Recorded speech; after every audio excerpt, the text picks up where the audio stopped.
मन के हारे हार है, मन के जीते जीत। आज मैं अंजलि त्यागी सुनाती हूँ एक कहानी, एक छोटे से राज्य की, जिस पर एक बड़े राज्य ने आक्रमण कर दिया था। बड़े राज्य के राजा की युद्ध की ललकार आई थी। अब छोटे राज्य का राजा बहुत ही घबरा गया था, क्योंकि ना ही उनके पास ऐसा बड़ा सैन्य बल था और ना ही साधन जिससे वह बड़े राज्य के राजा से जीत सके। उसने अपने सेनापति को बुलाया और इस बात पर चर्चा की। सेनापति ने तो साफ कह दिया कि कोई अर्थ ही नहीं होता इस युद्ध को लड़ने का, हम उनसे जीत ही नहीं सकते, हम हार स्वीकार करनी चाहिए। राजा बहुत ही हताश और निराश हो गया। राजा अपने राज्य के एक संत गुरु थे, उनके पास गया और अपना दुख बताने लगा। राजा बोला, मुझे बहुत ही तकलीफ हो रही है इस तरीके से हार मानते हुए।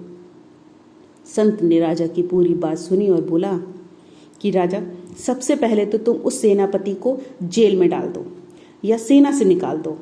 ऐसा सेनापति तुम्हारे साथ नहीं होना चाहिए जिसने पहले ही मन से हार मान ली हो।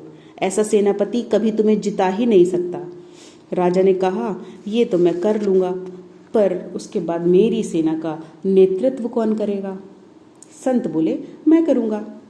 राजा ने सोचा, ये संत कैसे मेरी सेना का नेतृत्व कर पाएंगे? पर राजा के पास और कोई विकल्प भी नहीं था। उन्होंने कहा, ठीक है। राजा ने अपनी सेना को तैयार किया, संत को सेनापति बनाकर लेकर चले। रास्ते में एक मंदिर पड़ता था जो थोड़ा सा ऊंची पहाड़ी पर था। संत बोले, आप सभी यहीं रुको, मैं मंदिर जाकर ईश्वर से पूछ कर आता हूँ कि हम इस युद्ध को जीतेंगे या नहीं जीत पाएंगे। सेना ने कहा, अरे ईश्वर आपको क्यों बताएंगे? ईश्वर आपसे कैसे बताएंगे कि हम युद्ध जीत पाएंगे कि नहीं जीत पाएंगे? वहां पर तो एक पत्थर की मूर्ति है। तो संत ने कहा कि मैंने सारा जीवन दैवीय शक्तियों से बात की, मैं उनसे बात करके समझ जाऊंगा। संत चले गए उस मंदिर में। थोड़ी देर में वापस आए तो सेना ने पूछा, क्या कहा ईश्वर ने? संत बोले, ईश्वर ने कहा कि रात में यदि इस मंदिर से प्रकाश निकले तो समझ जाना कि तुम्हारी जीत निश्चित है।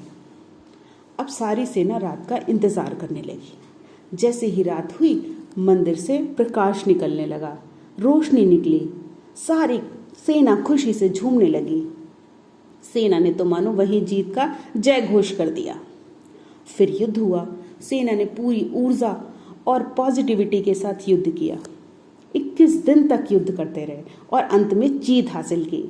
विजय प्राप्त के पश्चात लौटने लगे तो फिर रास्ते में वही मंदिर पड़ा।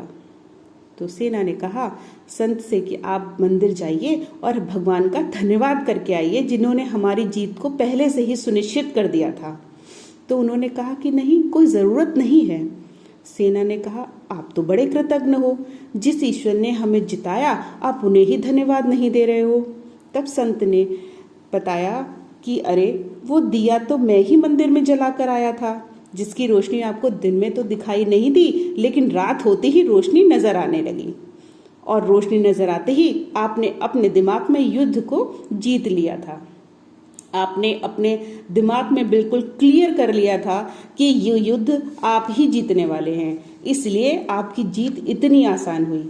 आपने असंभव को संभव कर दिखाया।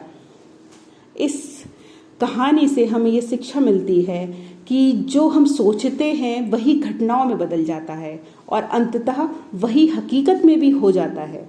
इसीलिए अपने विचारों का ध्यान रखिए। आसपास बहुत निगेटिविटी है, बहुत टेंशन वाला माहौल है, पर ऐसे में आप अगर अच्छा सोच पाएंगे तो जो कुछ आपके आसपास है सब कुछ पॉजिटिव कर पाएंगे, सब कुछ अच्छा कर पाएंगे।